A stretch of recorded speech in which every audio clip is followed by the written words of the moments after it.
अच्छा ये प्रणाम जो आप यहाँ खड़े होके की बैठे बैठे नहीं कर सकती थी? पैसा बाद में भी चढ़ा लेती हैं आप।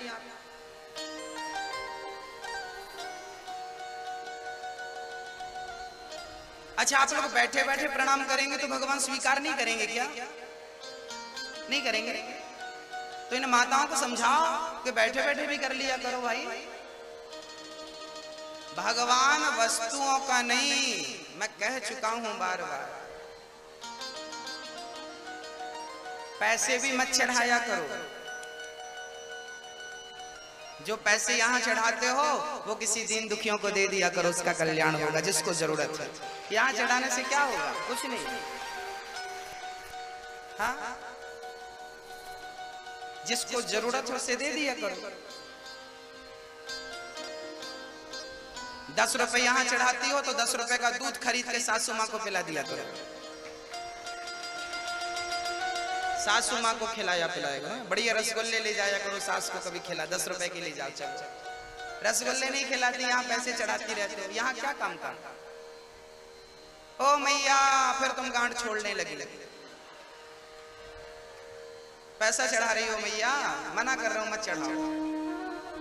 सुनना ही नहीं किसी को, अपनी मस्ती में। किस दुनिया में है मैया पता नहीं। तूने अजब रचा भगवान, खिलौना माटी का। ये बात, ये फेंका, ये चढ़ गया, ये फेंका दूसरी बार, वो भी चढ़ गया।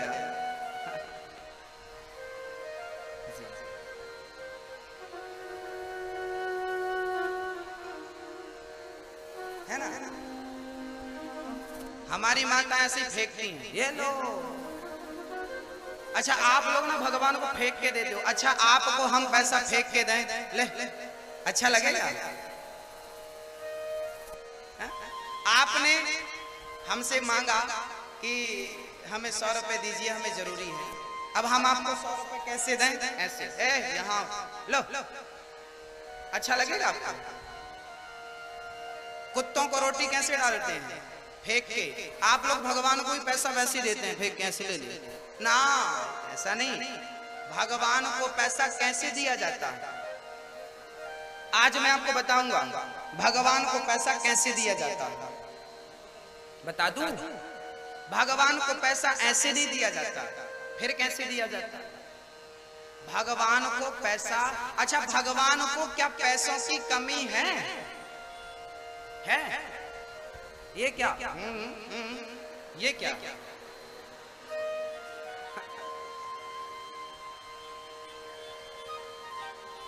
कमी है भगवान को? नहीं। जिनके पांव लक्ष्मी जी दबा रही हो, जिनके चरण साक्षात लक्ष्मी दबा रही हो, उन्हें लक्ष्मी की कमी हो सकती है?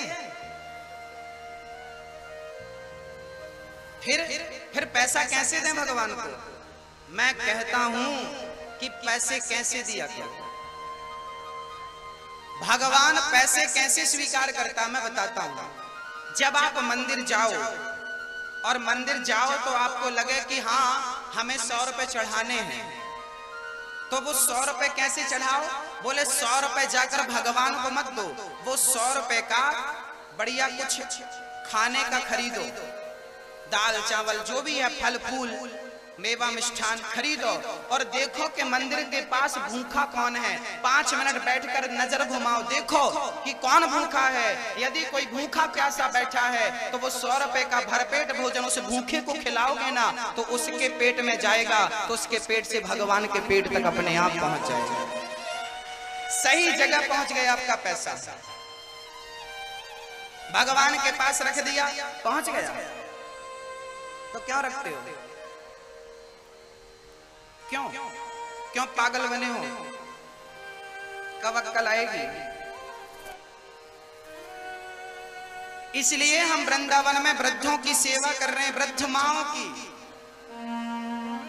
आप लोग जो सहयोग वृद्ध माओं को दे रहे हैं ना, और आपका दिया अन्न, आपका दिया भोजन, यदि मेरी बूढ़ी माँ वो माँ जिसको बहू ने घर से निकाल दिया, जिसको बेटे ने अपमानित करके निकाल दिया, जिस माँ ने बच्चे को पाल पोस कर बड़ा किया और वो बेटा माँ की सेवा नहीं करता, ऐसी माँ मेरे पास आती हैं, बेटा मेरी सेवा करो, मेरे बच्चों ने मेरी सेवा नहीं करी, तब मैं ऐसी माँओं को वृंदावन ले जाकर इन माँओं के रहने की, खाने की संपूर्ण व्यवस्था करता हूँ। और मैं आपसे कहता हूँ कि आपने एक माँ को पेट भर भोजन करा दिया तो भगवान तक पहुंच गया, भगवान ने स्वीकार कर लिया। इसलिए मैं वृद्ध माताओं की सेवा करता हूं। भगवान को तुम्हारे 1 रुपए की जरूरत नहीं है, देना है तो इन वृद्ध माओं को भोजन की व्यवस्था के लिए जो आप दे सकें वो दीजिए, अपना सहयोग कीजिए। इसे कहते हैं दान, इसे कहते हैं क्या? दान। दान किसे कहते हैं? दान अलग होता है, दक्षिणा अलग होती है। दान उसे कहते हैं जब आपका दिया हुआ द्रव्य, आपका दिया हुआ धन किसी भले कार्य में लगाया जाए, आपके सहयोग से कोई माँ भोजन करे, आपके सहयोग से कोई दीन दुखी पेट भर के खाए। याद रखना, जब आप पेट में थे ना अपनी माँ के, तो जब माँ खाती थी तो बच्चे के पेट में अपने आप चला जाता था कि नहीं? हाँ या ना? माँ खाती है तो बच्चे के पेट में अपने आप चला जाता है। ऐसे ही जब कोई वृद्ध माँ खाती है, कोई दीन दुखी खाता है, तो भगवान के पेट में अपने आप चला जाता है, भगवान स्वीकार कर लेते हैं। तो देना है तो वृंदावन में मेरी जो वृद्ध गरीब माताएं हैं, जो वृद्ध माएं हैं, जिनके अपनों ने साथ छोड़ दिया, इन वृद्ध माताओं के लिए आप सहयोग कर। इसलिए तो कहता हूं कि आप अगर 21,000 देते हैं तो आपके 21,000 से एक माँ दोनों टाइम का भोजन करेगी जीवन भर। आप एक बार 21,000 देंगे तो वो एक माँ 21,000 हम बैंक में जमा कर देंगे, उसी के ब्याज से एक माँ 12 महीने जीवन भर आपके सहयोग से भरपेट भोजन करती रहेगी। आपका सहयोग, आप सहयोग दें तो अच्छी बात है, और ना दें तो भी बहुत अच्छी बात है, ईश्वर आपका भला करे। लेकिन याद रखना, देने का संस्कार जब आपके हाथों में आएगा तब आपके बच्चों से, तब आपसे आपके बच्चों में जाएगा। एक संत जी एक गरीब के घर पे गए, कहा बेटी बड़ी भूख लगी है, कुछ खाने को दे दे। वो घर के लोग बड़े कुसंस्कारी थे। बेटी निकली, ए बाबा चल चल, कुछ नहीं है खाने को। तब महात्मा ने कहा बेटी एक काम कर, तेरे घर के आंगन की धूल ही उठा कर दे दे। तो किसी ने कहा बाबा धूल क्यों मांग रहे हो, तुम धूल थोड़ी खाओगे। तब कहा कि भाई धूल तो नहीं खाऊंगा, पर धूल आज ये धूल उठा कर देगी तो कम से कम देने का संस्कार तो जागेगा इसके हृदय में, देने का संस्कार तो आएगा। जहां जरूरत है वहां दीजिए, जहां जरूरत नहीं है वहां देने से कोई फायदा नहीं। भगवान को आपका 1 रुपया नहीं नहीं नहीं चाहिए। भगवान को फिर क्या चाहिए आपसे? अब बताओ, मैंने इतनी देर से क्या बताया? भगवान को आपसे क्या चाहिए? क्या चाहिए? दो जोर से बोलो, आप बोलो। केवल प्रेम, राम ही केवल प्रेम प्यारा, बस कुछ नहीं। भगवान ने उद्धव जी से कहा यदि आपको देना है तो वृद्ध माताओं के लिए आप ला करके यहाँ मंच में दे सकते हैं, अपना नाम लिखवा सकते हैं। एक माँ को 1 टाइम का भोजन दे सकते हैं, एक माँ को दोनों टाइम का भोजन दे सकते हैं। आप 5,000 देकर एक माँ को साल भर का भोजन दे सकते हैं, और आप चाहें तो हर महीने 500 रुपए, 1000 रुपए आपकी क्षमता के अनुसार। और मैं तो कहता हूं आपसे कि भोजन रोज करते हो तो भजन भी रोज किया करो, और दान भी रोज करने की आदत बनाओ। दान भी, आप लोग जो व्यापारी लोग हैं, आप लोग रोज 2 पैसा कमाते हो कि नहीं? यदि 2 पैसा रोज कमाते हो तो क्या हमें दान नहीं रोज करना चाहिए? मैं आपसे निवेदन करता हूं, दान हमें रोज करना चाहिए। मैं ज्यादा नहीं, आप भले 1 रुपया करो, आप कितना करो? 1 रुपए भले करो, 50 पैसे करो, 25 पैसे करो। 1 रुपए का 20वां हिस्सा भी रोज करो, 5 पैसा तो भी कोई बात नहीं, परंतु रोज करो। 1 रुपए सही, 5 रुपए सही, 10 रुपए सही, 50 रुपए सही, 100 रुपए सही। आप कितने योग्य हैं मुझे नहीं पता, 1000 देने के लायक हैं या 100 रुपए या 5 रुपए या 1 रुपए देने के लायक, परंतु रोज एक गुल्लक बनाइए और उसमें 1 रुपए 5 रुपए रोज डालिए, रोज इकट्ठा करिए। और कभी वो वृंदावन तरफ आइए तो आप लेकर आइए और वृद्ध माताओं के चरणों में वो सहयोग समर्पित कर दीजिए। रोज करिए।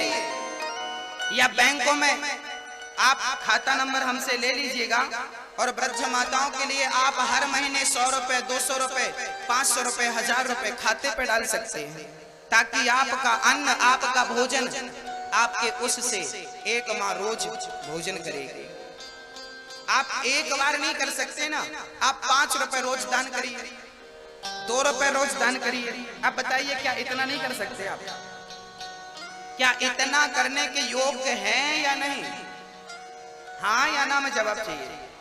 हैं, कर सकते, बस जिम्मेदारी होना चाहिए। तुम देना तो सीखो। जिस दिन तुमने देना सीख लिया उस दिन भगवान हाथ उठा देगा तुम्हारे लिए। दोनों, तुझे क्या चाहिए ये बता।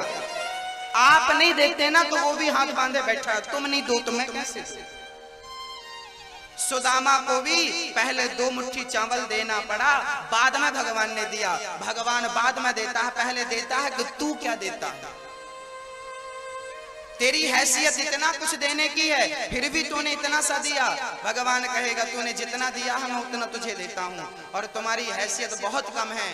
फिर भी एक माँ मेरे पास 5 रुपए लेकर आई, बोले गुरुजी मेरे पास 5 रुपए है, मेरा 5 रुपए ले लीजिए और इन वृद्ध माताओं की सेवा में लगा दीजिए। मैंने उस 5 रुपए को उठाया और 5 रुपए का नमक खरीद के लाया, और दाल बनी तो 5 रुपए का नमक दाल में डाल दिया। पूरी माँ ने उसका 5 रुपए स्वीकार कर लिया। हर माँ के मुंह पे उसका 5 रुपए चला गया कि नहीं? हाँ या ना? तो मेरी माँ, मेरे भाई, मेरे दोस्तों, आप लोग एक अच्छे नागरिक बन करके, अच्छी मानसिकता बना के, मतलब भेड़ों की तरह मत चलिए, लोग जैसा कर रहे हैं वैसा मत करिए। एक सही सोच रखिए, अच्छा सोचिए, अच्छा करिए, अच्छे से आगे बढ़िए। जो सही है वो करिए, जो गलत है वो ना करिए। 5 रुपए रोज बचाओ, 2 रुपए रोज बचाओ, 100 रुपए रोज बचाओ और वृद्ध माओं को पहुंचाओ। तो कौन कौन ये काम करना शुरू करेगा? हाथ उठा के हमें बताओ।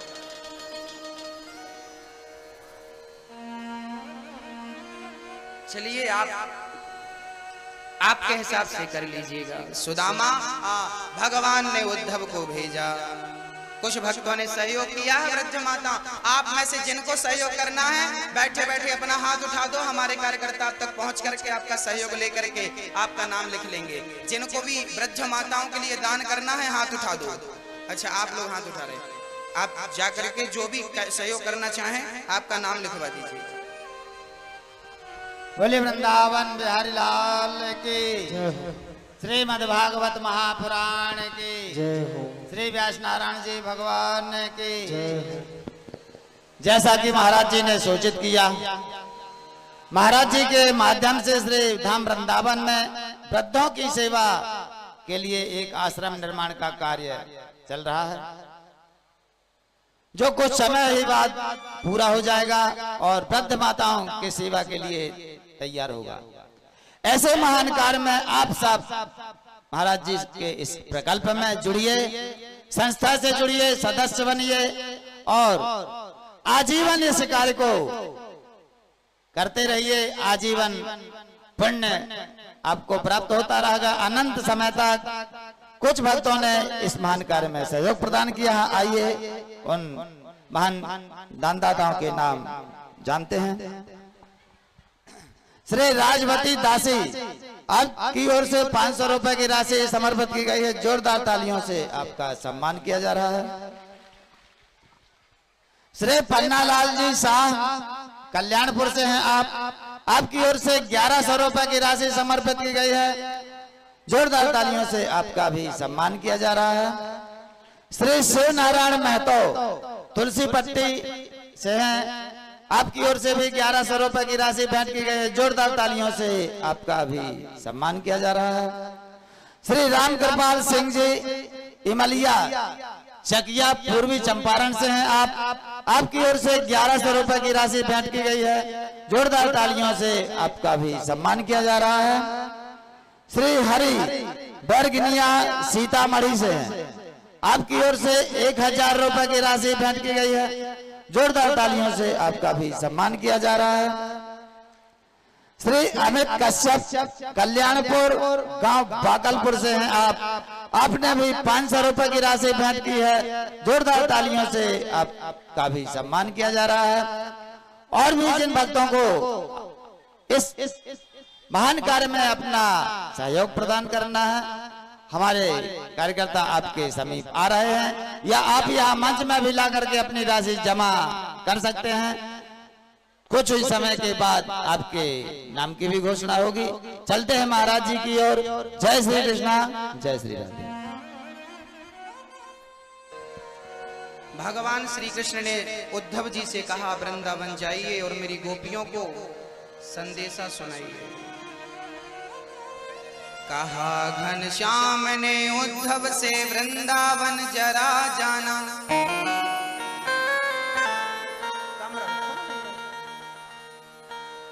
वहां की गोपियों को ज्ञान का कुछ तत्व समझाना। विरह की वेदना में वे सदा बेचैन रहती हैं, तड़प कर आह भरती हैं और रो रो कर ये कहती हैं।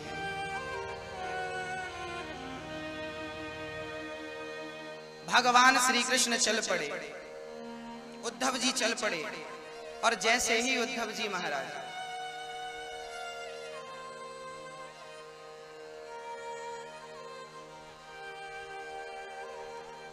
जैसे ही उद्धव जी महाराज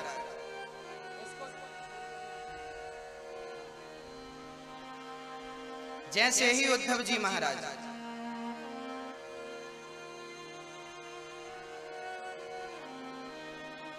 जैसे ही उद्धव जी महाराज वृंदावन चले, उनका जैसी रथ से उतरे उनका दुपट्टा एक कांटों में उलझ गया। उद्धव जी कहने लगे, भाई ये कौन सा नगर है? लोगों ने कहा ये वृंदावन है। अच्छा, मैं वृंदावन आ गया? हाँ हाँ। उद्धव जी का दुपट्टा उलझ गया, कांटों में सुलझाने लगे तो दुपट्टा फट गया। उलझ कर वस्त्र में कांटे लगे, उद्धव को समझाने, तुम्हारा ज्ञान पर्दा फाड़ देंगे प्रेम दीवाने। मानो उद्धव जी का दुपट्टा कांटों में उलझ गया तो वो कांटे कह रहे हैं कि उद्धव जी यहाँ ज्ञानी बनकर आए हो, यहाँ ज्ञानियों का प्रवेश नहीं, यहाँ प्रेमियों का प्रवेश है। ये वृंदावन है, यहाँ ज्ञानी नहीं, प्रेमी ही भगवान को प्राप्त कर सकता। उद्धव जी ने पूछा, भैया जी ये यशोदा का घर कौन सा है? लोगों ने कहा कि देखो ये जो नदी की धार आ रही है, ये धार जिस तरफ से आ रही है वो घर माँ यशोदा का। बोले नदी घर से बह रही है? बोले घर से नदी नहीं, ये आंसुओं की नदी है। जब से कृष्ण छोड़ कर गए हैं ना, गोपियों की आंखों में इतने आंसू, वो माँ यशोदा की आंखों में इतने आंसू कि एक छोटी सी नदी के रूप में ये जल आपको दिखाई पड़ रहा है। इतने आंसू यशोदा के, इतने आंसू। उद्धव जी चल पड़े, यशोदा के घर पहुंचे। यशोदा माँ, यशोदा मैया। जैसे ही आवाज लगाई उद्धव ने, मैया, ओ मैया। यशोदा को लगा मेरा कृष्ण आ गया, दौड़ पड़ी, मेरा कृष्ण कृष्ण हृदय से लगा लिया भगवान श्री कृष्ण को। उद्धव जी ने कहा, माँ मैं कृष्ण नहीं, मैं उनका सखा उद्धव हूं। उद्धव क्या मेरे कृष्ण नहीं आए? उद्धव ने कहा, वो नहीं आए, बस वो नहीं आए। ये खबर जब यशोदा ने सुनी तो धड़ाम से जमीन में गिर पड़ी। कन्हैया तेरे बिना कैसे रहूंगी? क्या उस कृष्ण को मेरी याद नहीं आई उद्धव? क्या वो मेरे लिए मेरी याद नहीं करता? क्या वो मुझे कभी स्मरण नहीं करता? कहने लगे उद्धव जी क्या बताऊं माँ, जब से कृष्ण गए हैं वो आपको ही याद करते हैं। यशोदा रोने लगी, कन्हैया उद्धव एक बार मेरे कृष्ण से कह देना कि वो एक बार आ जाए, मैं उससे क्षमा मांगना चाहती हूँ। मैंने उसे उखल से बांध दिया था, इसलिए वो नाराज होकर के चला गया। मैं कभी नहीं बांधूंगी, कभी उसे कष्ट नहीं दूंगी, मक्खन खाने से रोकूंगी नहीं। एक बार कह देना कि वो अपनी माँ यशोदा को माफ कर दे। रोने लगी माँ यशोदा और कहने लगी कि मेरे कृष्ण को लौटा दो उद्धव, मेरे कृष्ण को मुझसे मत छीनो। अब उद्धव जी समझाने लगे माँ वो कृष्ण जल्दी से वापस आ जाएंगे, आप चिंता ना करो, वो आएंगे माँ। बात करते करते सुबह हो गई और जब गोपियों के समक्ष उद्धव जी गए तो उद्धव जी ने अपने झोले से चिट्ठी निकाली और गोपियों को दे दी। राधा गोपियों ने बोला उद्धव मेरे कृष्ण ने बताओ मेरे लिए क्या भेजा है। उद्धव जी ने चिट्ठी निकाली और दे दी, बोले ये चिट्ठी भेजी है। अब गोपियों ने वो चिट्ठी एक से दूसरी ने छीन लिया और टुकड़े टुकड़े चिट्ठी के कर दिए। एक ने छीना, दूसरे ने छीना, तीसरे ने छीना, चौथी ने, सारे चिट्ठी टुकड़े टुकड़े हो गई। उद्धव जी ने कहा सखियों अरे चिट्ठी पढ़ने की होती है, तुम क्या कर रही हो? उस चिट्ठी को निकाल कर तुम, एक सखी ने अपने नेत्रों से लगाया, माथे से लगाया और चिट्ठी को चूम लिया। अब सारी सखियां चिट्ठी को चुम्बन कर रही हैं, उसे माथे से नेत्रों से लगा रही हैं। उद्धव जी ने कहा तुमने पढ़ा तो है नहीं और चिट्ठी फाड़ दी। गोपियों ने कहा उद्धव जी जिसने कृष्ण को पढ़ रखा हो उसे कृष्ण की चिट्ठी पढ़ने की कहाँ जरूरत है, हमने श्री कृष्ण को पढ़ रखा है। अब उद्धव जी आए थे ज्ञानी बनकर, पर गए हैं प्रेमी बनकर के। जब राधा ने अपना दर्शन कराया उद्धव जी का सारा संदेह समाप्त हो गया, मिट गया। याद रखना भक्तों, पहली बात ईश्वर संदेह का विषय नहीं है। आप में से किसी को अगर भगवान पर कोई संदेह हो, उसकी सत्ता पर कोई संदेह हो तो आप मुझसे प्रश्न कर सकते हैं, मैं समाधान की ओर आपको ले जा सकता हूं। कई लोग कहते हैं ना कि भगवान है या नहीं, इसमें ही उन्हें संदेह लगता है। कई लोग भगवान पर उंगलियां खड़ी करते हैं। आप में से किसी को भगवान पर संदेह हो तो मुझे बताओ, मैं उसे क्लियर कर दूं। संदेह है क्या आप में से किसी को? बताइए, आप में से किसी को ईश्वर की सत्ता पर कोई संदेह है? हो तो मैं क्लियर कर दूं। जिसको संदेह नहीं है वो हाथ उठा सकते हैं।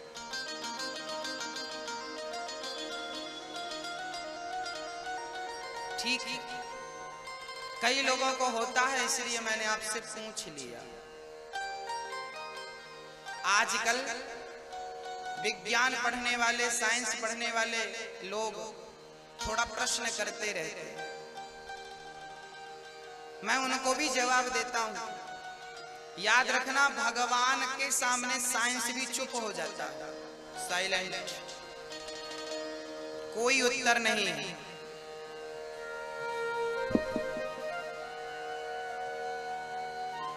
आप बताइए, मैं कुछ विज्ञान की, आप में से कोई साइंस जानता, विज्ञान जानते हैं? यहाँ विज्ञान के स्टूडेंट हैं क्या कुछ? हाँ तो हाथ उठाओ। जो विज्ञान जानते हैं, विज्ञान समझते हैं वो हाथ उठाएं। साइंस के स्टूडेंट कौन है? आप हो? कम लोग हैं यहाँ। चलिए आपको मैं समझाता हूं। मैं वेद और विज्ञान का, दोनों का तर्क आपके समक्ष रखता हूं। दोनों क्या कहते हैं? वेद और विज्ञान, वेद से विज्ञान कितना मैच करता है और विज्ञान से वेद कितना मैच करता है, मैं वो तथ्य आपके सामने रखता हूं। विज्ञान कहता है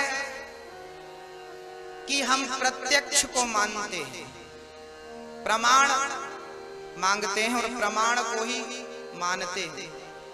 जो दिखता है उसको मानते हैं, परंतु ईश्वर तो नजर नहीं आता। तो क्या इसे नहीं मानोगे? अब मैं तर्क रखता हूं आपके सामने। एक विज्ञान का स्टूडेंट मेरे पास आया, कहने लगा गुरुजी आपसे मैं बात करना चाहता हूं। हमने कहा बेटा करो, बिठाया हमने उसको। अब विज्ञान का स्टूडेंट था, उसने कहा गुरुजी यदि भगवान है तो वो दिखाई क्यों नहीं पड़ता? दिखना चाहिए। उसने कहा कि भगवान है, इसका सबूत दीजिए आप हमें। कभी कभी आपसे भी ये प्रश्न कोई कर सकता है कि भगवान है तो इसका सबूत दीजिए। आप लोग दे नहीं पाएंगे। अब मैं बताता हूं, आप उसे सबूत दीजिएगा, आप सुन लीजिएगा। कभी आने वाले 10-50 सालों में आपसे कोई प्रश्न कर दे तो आज के सत्संग को, मेरी आज की बात को याद रखना और सब तक ये मेरी बात पहुंचाना। उस नौजवान मेरे भाई ने कहा कि गुरुजी मैं भगवान को नहीं मानता, क्योंकि भगवान दिखता नहीं है और भगवान है आप मानते हो, तो भगवान का सबूत दीजिए। मैंने कहा भाई एक बात बता, यदि तुझे बैक्टीरिया देखना हो तो तू कैसे देखेगा बैक्टीरिया? क्या इस आंख से आप बैक्टीरिया देख सकते हैं? नहीं। हमारे बच्चे समझ रहे हैं क्योंकि ये पढ़े बच्चे हैं, जानते हैं। बैक्टीरिया जैसी चीज को देखना हो तो एक यंत्र आता है, माइक्रोस्कोप कहते हैं, और उसे सूक्ष्मदर्शी यंत्र भी कहते हैं हिंदी में। उस यंत्र का नाम है सूक्ष्मदर्शी यंत्र, माइक्रोस्कोप। यदि उससे आपने देखा तो आपको बैक्टीरिया नजर आएगा, और उससे नहीं देखा तो नजर नहीं आएगा। अब नजर नहीं आ रहा है, इसका मतलब ये तो नहीं कि नहीं है, बैक्टीरिया तो है, पर जब तक यंत्र नहीं होगा आपको नजर नहीं आएगा। ऐसे ईश्वर तो है, पर जब तक भक्ति नहीं होगी, प्रेम नहीं होगा, तब तक वो नजर नहीं आएगा। भक्ति उसको देखने के लिए जरूरी है। यदि बैक्टीरिया को देखने के लिए यंत्र का सहारा चाहिए, तो भगवान को देखने के लिए मंत्र का सहारा चाहिए। बिना मंत्र के, बिना प्रेम के, बिना अनुराग के, बिना भक्ति के उस तक पहुंचना असंभव, असंभव। अब आगे चलते हैं। भगवान है तो भगवान का सबूत दीजिए। ईश्वर है उसका सबूत दीजिए। अच्छा, जो लोग आपसे सबूत मांगते हैं भगवान का, आप जरा इनसे पूछना कि तुम बात अगर सबूत की करते हो। मैंने कहा तू बिना सबूत के कुछ मानता है कि नहीं? बोला मैं बिना सबूत के कुछ नहीं मानता। मैंने कहा कुछ नहीं मानता तो ये बता कि तेरे बाप का तेरे पास क्या सबूत है? आप लोग बताइए, आपके पिताजी का आपके पास, यही आपका पिता है, इस बात का कोई सबूत है आपके पास? बताओ। कभी डीएनए टेस्ट कराया? नहीं कराया। हो सकता है आपकी मम्मी झूठ बोल रही हो सकता हो आपकी मां असत्य बोल रही हो। आपके पास तो आपके बाप का भी सबूत नहीं है, प्रमाण है। आप में से किसी ने डीएनए टेस्ट कराया अपने पिता का? अपने हड्डी से मैच कराया? नहीं कराया ना भाई। हर चीज का सबूत नहीं होता, कुछ चीजें श्रद्धा की होती हैं। माँ ने कह दिया कि ये तेरा पिता है, बेटे ने आंख बंद करके भरोसा कर लिया, जीवन भर भरोसा किया, कभी उंगली नहीं उठाई। ऐसे गुरु ने, वेदों ने कह दिया कि ये भगवान है, आंख बंद करके भरोसा कर लो। वो संदेह का नहीं, वो श्रद्धा का सब्जेक्ट है। वो तर्क से नहीं, वो प्रेम से जाना और समझा जा सकता है, वो तर्क से नहीं। चलो एक बात बताओ, मैंने उस विद्यार्थी से कहा कि ये बता कि जहर पीने से क्या होता है? आप बताओ, जहर पीने से क्या होता है? क्या होता है? जोर से बोलना। जहर पीने से क्या होता है? मर जाता है। आपने कभी पी करके देखा? आपने कभी पी कर देखा? नहीं। आपने कभी पी कर नहीं देखा, प्रैक्टिकल नहीं किया, तो यकीन क्यों कर रहे हो? आप तो कह रहे हो विज्ञान कहता कि मैं सबूत चाहता हूं, तो तुमने पी के देखा क्या? तो क्यों विश्वास कर रहे हो? हाँ, जहर को पिएंगे, आप लोग पी मत लेना। जहर पिएंगे तो मर जाएंगे, बिल्कुल सही बात है। पर जहर हमने पीकर देखा नहीं, बस सुना है कि पीते हैं तो मर जाते हैं। जहर पर भरोसा है कि पिएंगे तो मर जाएंगे, राम पर भरोसा नहीं है। अरे जहर पियोगे मर जाओगे, और राम राम जपोगे तो तर जाओगे। जहर मारता है और राम का नाम तारता। जहर पर भरोसा है, राम पर भरोसा नहीं। भरोसा मंत्र जाप मम दृढ़ विश्वास, बिना विश्वास के भक्ति नहीं हो सकती। भक्तों, सुदामा जी प्रेमी बन करके वापस आए। अब भगवान का विवाह रुक्मणी जी से हुआ। रुक्मणी जी के बड़े पुत्र का नाम था प्रद्युम्न। प्रद्युम्न का विवाह रति से हुआ। प्रद्युम्न ने सम्रासुर नाम के दैत्य को मार गिराया। और भगवान का दूसरा विवाह संपन्न। भगवान के टोटल कितने विवाह हुए पता है आपको? भगवान कृष्ण के कितने विवाह हुए थे? कितना? एक। कितने हुए थे मैया बताएगी? 8। 108। ये बहन कह रही है 108 और मैया कह रही है 8। और कोई बताओ? 8.25 108 308 308 और ज्ञान आ गया। कितना विवाह हुआ भगवान का? कितने विवाह हुए? 108। आप लोग बताओ भगवान कृष्ण के कितने? मेरी मां, आप सबका उत्तर गलत था। भगवान कृष्ण के विवाह हुए थे 16,108। कितने? 16,000। आपके गांव की जनसंख्या कितनी है?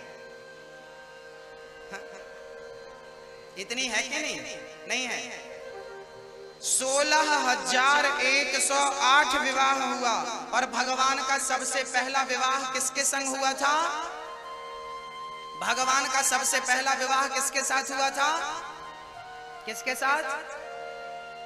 भगवान के द्वारिका में विवाह हुए थे 16,108। भगवान के वृंदावन में भी विवाह हुए थे। भगवान कृष्ण का विवाह राधा जी के साथ हुआ था। आप लोग ने सुना होगा कि राधा के साथ प्रेम किया तो विवाह क्यों नहीं किया, ऐसा आपने सुना होगा। राधा जी का श्री कृष्ण से विवाह हुआ था भांडीव वन में। किसने कराया था? स्वयं ब्रह्मा जी ने कराया था। कहाँ लिखा है? गर्गाचार्य जी ने गर्ग संहिता में ये बात लिखी है। जो लोग नहीं जानते सत्संग को, वो लोग बकवास करते हैं कि विवाह नहीं हुआ। गर्गाचार्य जी, भगवान कृष्ण के गुरु का नाम क्या था? श्री गर्गाचार्य जी। गर्गाचार्य जी ने ग्रंथ लिखा है गर्ग संहिता। उसमें लिखा है कि गर्गाचार्य जी ने कृष्ण का विवाह राधा जी से कराया है। भगवान के द्वारिका में विवाह हुए हैं रुक्मणी के साथ पहला, और जामवंत की बेटी के साथ दूसरा, जामवती के साथ। सूर्य भगवान के एक भक्त रहा करते थे द्वारिका में, जिनका नाम था सत्यराजित। परीक्षित ने कहा, गुरुदेव अब हमें भगवान के विवाहों की चर्चा सुनाइए। सुखदेव भगवान कहते हैं भगवान के बहुत विवाह। दूसरा विवाह जामवंत की बेटी से हुआ। जामवंत? हाँ हाँ, ये वही जामवंत जी हैं, त्रेता युग वाले। जामवंत के वचन सुहाए, सुनी हनुमंत हृदय अति भाए। तब लगी मोहि परिखऊं तुम भाई, सही दुख कंद मूल फल खाई। ये वही जामवंत जी हैं। जब राम रावण का युद्ध पूरा हो गया, तब कहा था जामवंत जी ने कि हमारी बेटी से आप विवाह कर लो। राम जी बोले अभी तो नहीं हो सकता। तो जामवंती जी बोला मेरी बराबरी का कोई मिला नहीं, आप जरा हमसे दो दो हाथों की कर लो। भगवान बोले ये भी नहीं हो सकता, अगले जन्म में मैं कृष्ण बनकर आऊंगा और आपसे दो दो हाथ की करूंगा। आज वही कृष्ण, अच्छा भगवान कृष्ण का जामवंत से युद्ध क्यों हुआ, इसके पीछे एक छोटी सी चर्चा है। क्या हुआ था कि द्वारिका में भगवान स्वधर्मा नाम की सभा में बैठे थे कि उसी समय वहां पर सत्राजित जी आ गए। सत्राजित जी यादव सूर्य भगवान की भक्ति करते थे। एक दिन सूर्य भगवान ने इन्हें एक मणि दी, इतनी बढ़िया मणि थी कि 100 किलो सोना रोज देती थी। अब सत्राजित को 100 किलो सोना रोज मिलने लगा तो उनकी आर्थिक स्थिति तो बढ़िया हो गई, माला माल हो गए, आनंदित हो गए। एक दिन भगवान ने कहा कि आप इतनी महंगी मणि का क्या करेंगे, इसे राजकोष राज खजाने में जमा कर दीजिए। सत्राजित जी बोले हम नहीं जमा कर सकते इसको। भगवान ने मांगा और भगवान ने मांगा कि हमें मणि दो, तो देने से इनकार कर दिया। ये कितनी विडंबना है। आप लोग भी ना जब भगवान आपको देता है तो आप रख लेते हो, और जब भगवान आपसे वापस मांगता है तो आप देने से मना कर देते हो, इनकार कर देते हो। हाँ, आप लोग मंदिर में आरती गाते हो, मंदिर में क्या गाते हो आप लोग, मंदिर में कहते हो,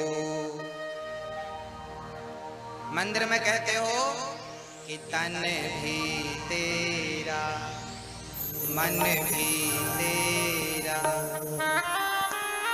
सब कुछ है तेरा। ओ स्वामी सब कुछ है तेरा, तेरा तुझको अर्पण प्रभु जी का, प्रभु जी को अर्पण क्या लागे मेरा। ओम जय जगदीश हरि। आप लोग मंदिर में बढ़िया दलीलें देते हो, भगवान तन भी तेरा, मन भी तेरा, धन भी। और जैसे ही बाहर निकला, महाराज जी ये पूरे प्लॉट हमारे हैं, ये घर हमारा, ये पत्नी हमारी, ये बेटा हमारा। अभी कह रहा था भगवान सब तेरा, और तुरंत कहने लगा सब मेरा। भगवान कंफ्यूज है कि सब तेरा वाला बात सही है कि सब मेरी वाली बात है। बाहर निकला तो कहने लगा पत्नी मेरी, बेटा मेरा, सब कुछ है मेरा। स्वामी सब कुछ है मेरा, मेरा मुझको दे दो, जल्दी से मुझको दे दो, क्या लागे तेरा। ओम जय जगदीश हरि।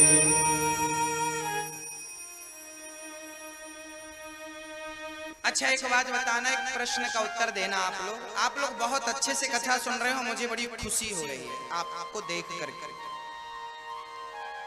ये पुस्तक मैंने आपको दी कि मैया जी, भैया जी आप इसे रख लो, मैं 10 साल बाद आऊंगा और आपसे मांगूंगा कि भाई साहब मैंने 10 साल पहले आपको कुछ दिया था, वो मुझे वापस करो।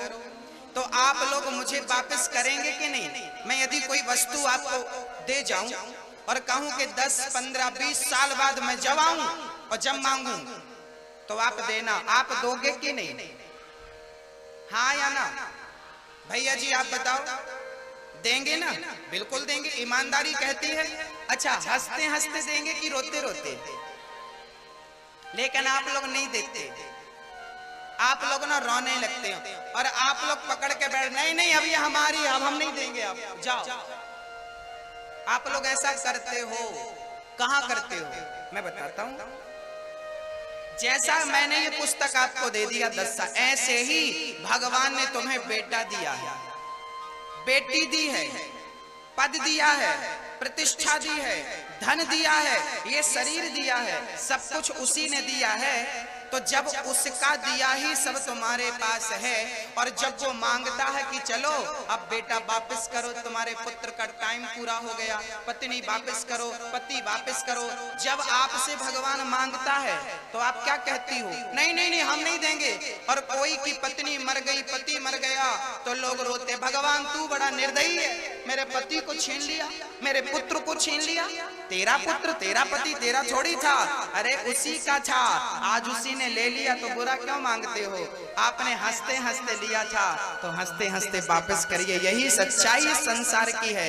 देना तो पड़ेगा, चाहे रो कर दो, चाहे हंस कर। ये जो तुम्हारा बेटा है ना, बेटी है ना, पत्नी है ना, पति है ना, ये ईश्वर का दिया हुआ प्रसाद है। जितने दिनों के लिए वो दिया है रखो, सेवा करो, परवरिश करो, संस्कार दो, और जब वो मांगे तो हंसते हंसते। इसमें शिकायत नहीं होनी चाहिए। आप लोग रोते हो, कोई मर जाए घर पर तो महीने भर बाद तक रोना चलता रहता है। क्यों रोते हो भाई? आप लोग नहीं मरोगे कि मैं नहीं मरूंगा? हम दूसरों के मरने में बहुत रोते हैं, भूल जाते हैं कि हमें भी एक दिन इसकी तरह मर जाना है। और ये हमारी माताएं तो बड़ा गजब रोती हैं।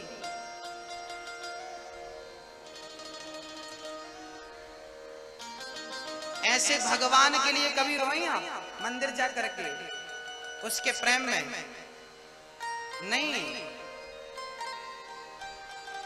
जो सच है उसे कैसे तुम झुठला दोगे? किस किस के लिए रोगे बताओ? इसलिए अज्ञानी लोग ही किसी के मरने पर रोता है। जो इस बात को नहीं जानता, जो व्यक्ति इस बात को जान जाता है कि ये संपत्ति सब रघुपति के आही, रामचरितमानस में लिखा, सब कुछ उसका है, उसे देने में तकलीफ क्यों होती है आपको? ये तुम्हारा शरीर भी तुम्हारा है। चलो ये बताओ, आप लोगों का कल्याणपुर में खुद का घर किस किस के पास है? जो किराए से रह रहे हैं वो हाथ ना उठाएं, जिनका खुद का घर है वो हाथ उठा के हमें बताओ किस किस का घर है। हाथ उठा के बताओ। जो अपने घर पर रह रहे हो, खुद का घर हो, हाथ उठाओ। अब बताओ, जिस घर में आप रह रहे हो वो घर आपका है?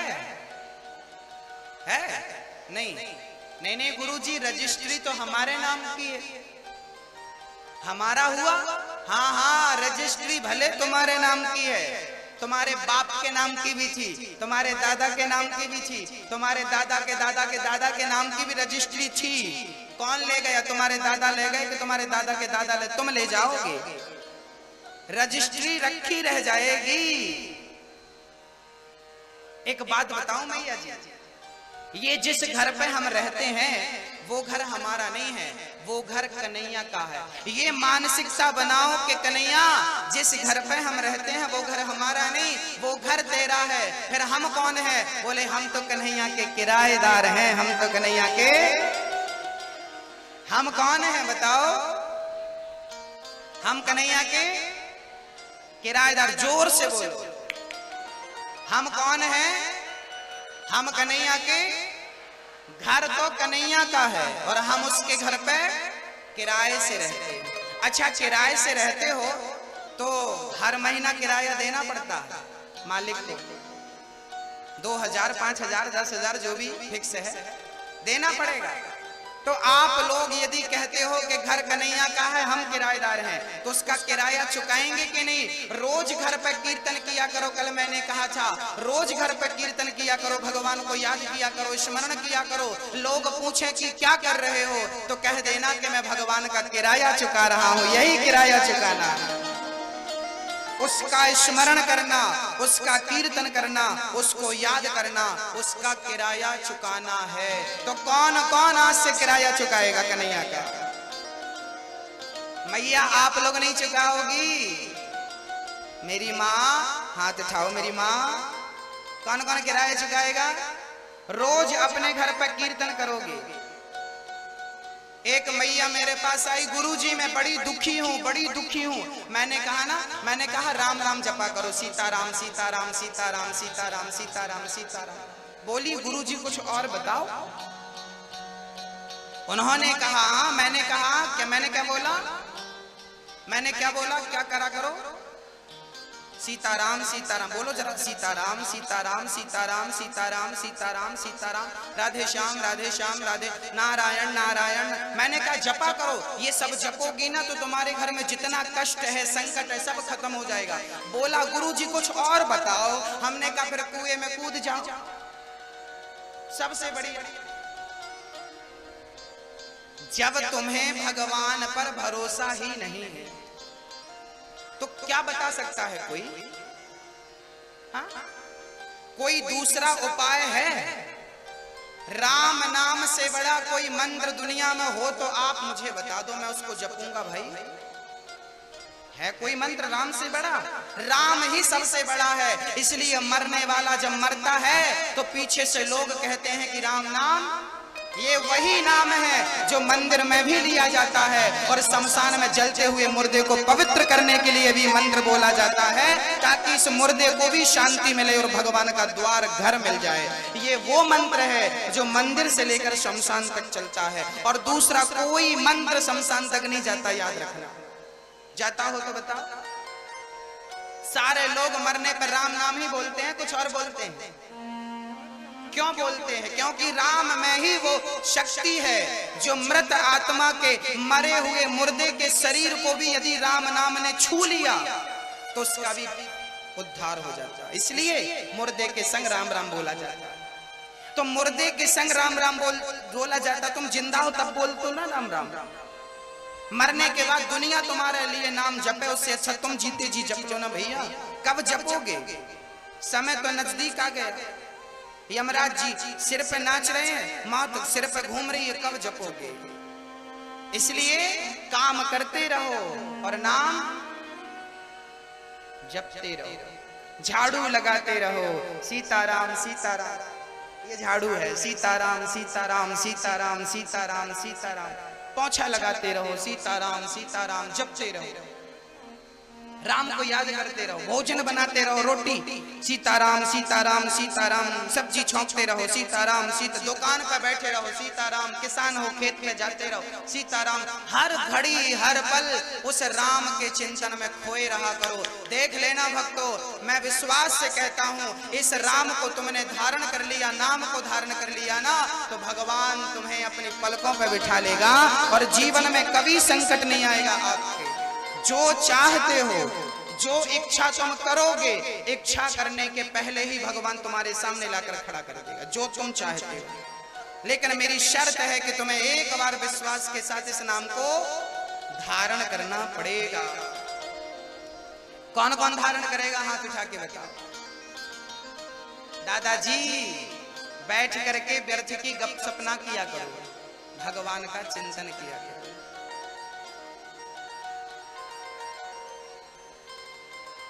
भगवान श्री कृष्ण ने सत्यजित जी से कहा कि ये मणि हमें दे दो, नहीं दी। एक दिन सत्यजित का भाई मणि पहनकर जंगल चला गया। जंगल में प्रसेन, सत्यजित का भाई प्रसेन मणि पहनकर गया, बब्बर शेर ने मार डाला, शेर को मार दिया जामवंत जी ने, और वो मणि ले जाकर अपनी बेटी को दे दी। अब भगवान को कलंक लगा। अब भगवान को क्या लगा? अब सत्यजित जी ने सबसे कह दिया कि कृष्ण ने मणि मांगी थी, हमने नहीं दी। लगता है कृष्ण ने हमारे भाई को मार करके मणि चुरा ली। अब भगवान को झूठा कलंक लग गया,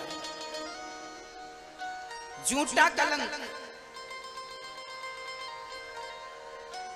अच्छा, भगवान को कलंक क्यों लगा? क्योंकि भगवान ने गणेश चतुर्थी की चंद्रमा को देखा था। और याद रखना मेरी माँ, जिस दिन गणेश जी रखे जाते हैं ना, आपके गांव में रखते कि नहीं गणेश चतुर्थी के दिन? जिस दिन गणेश जी रखे जाते हैं उस दिन चंद्रमा को नहीं देखना चाहिए। उस दिन यदि चंद्रमा को देख लिया तो झूठा कलंक लगता है। ये बात हम नहीं कह रहे हैं, रामचरितमानस में गोस्वामी जी कह रहे हैं। जो आपन चाहे कल्याण, सुजसु सुमति शुभ गति सुख नाना, सो पर नारी लीलार गुसाई, तजऊ चौथ के चंद्र की नाई।